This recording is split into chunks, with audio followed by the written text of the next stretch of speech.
The two-way, an interview conducted by a studio-based presenter with a reporter, is widely used in both radio and TV news. Eyewitness reports from disasters, court reports and breaking news are often covered using this format.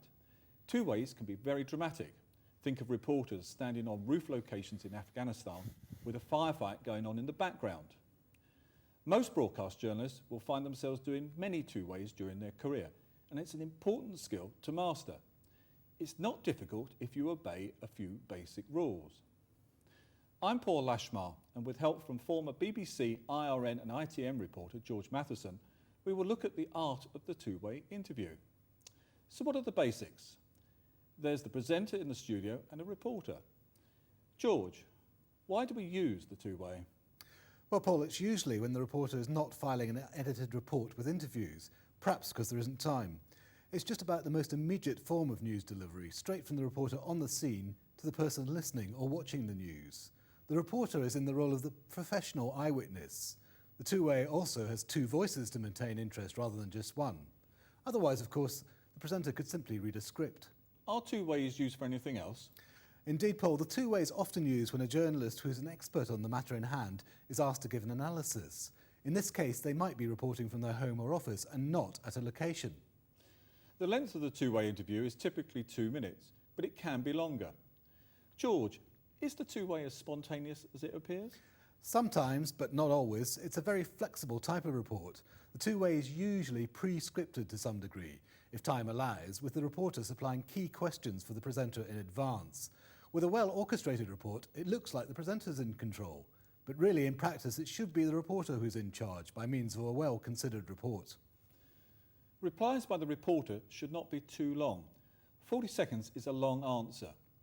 The presenter may ask unscripted supplementary questions if they feel fit or are short of time. For international TV news, more and more we see reporters talking from their homes or offices, in some cases using quality web cameras and microphones routed through their computers. People sometimes ask, George, what's the point of two journalists interviewing each other? Well, one answer is expertise. The reporter is usually a specialist or is at the scene of the event and thus can bring authority to the report. For international news, it might be that the journalist is based in the city or country that the story is breaking in. Sometimes interview clips of third parties are used in two ways, more so in the studio, where both the presenter and the reporter are present. Do you have any tips for us? Well, Paul, make sure you know the presenter's name. The worst thing you can do is get their name wrong, as the two-way is a very chatty, informal form. Get to the location in plenty of time.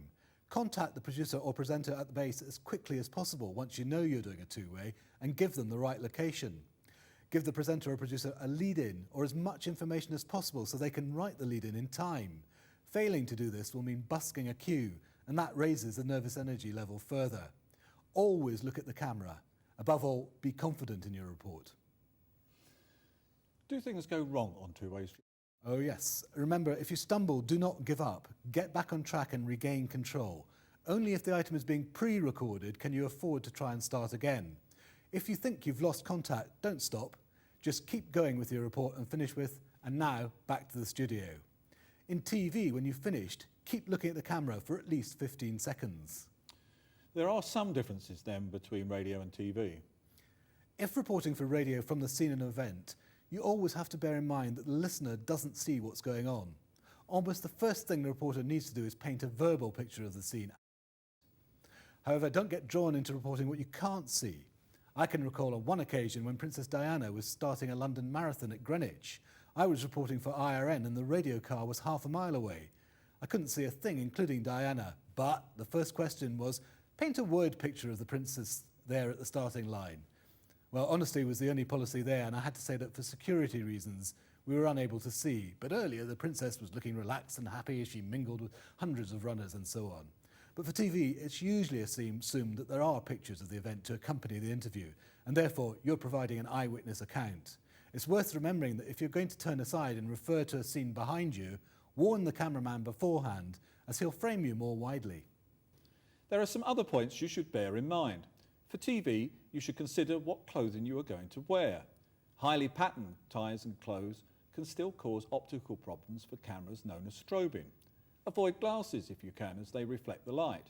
But no one expects a suit in a rugged environment. Some broadcasters do not like designer tags on clothing, although on cold weather gear it's usually all right. So let's now have a look at a demonstration two-way. And today's top story. A Royal Navy Sea King helicopter crashed this morning in poor weather near Falmouth in Cornwall. There are believed to be a number of casualties. Our reporter George Matheson is near the scene. George, what's happened? Well, Paul, at about 7 a.m. this morning, a Sea King helicopter with about a dozen people on board came down close to the coast. It was flying from the Royal Naval Air Station at Culdrose and heading to Portsmouth. Eyewitnesses say they heard a loud bang and the helicopter shuddered and crashed to the ground. The area has now been sealed off by the emergency services. Any word on casualties? As we speak, ambulances are taking away casualties to the Royal Cornwall Hospital. I've been getting reports from the police that at least 3 people have been killed and many others seriously hurt. A specialist rescue unit is cutting some of the victims out of the wreckage of the crashed helicopter as we speak. I gather this was a special flight.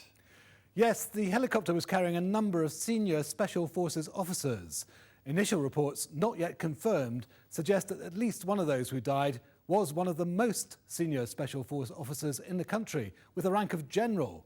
There are reports that they were on their way to Portsmouth as part of a special mission in the Middle East. Do we know what's happened to the Sea King? Was it hit by a missile or was it sabotage?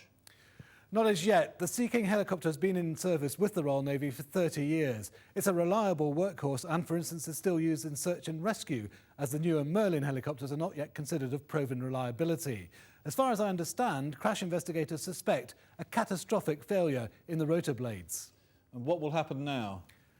Well, the families are now being informed of the crash. I doubt, though, we'll ever learn of the names of some of those on board, given that they are special forces. Thanks, George. We'll be coming back to you for an update later. Well, so that's the two-way interview. The most important thing to remember is to enjoy it. Here you have an opportunity to get 2 or 3 key points over to the viewer or listener.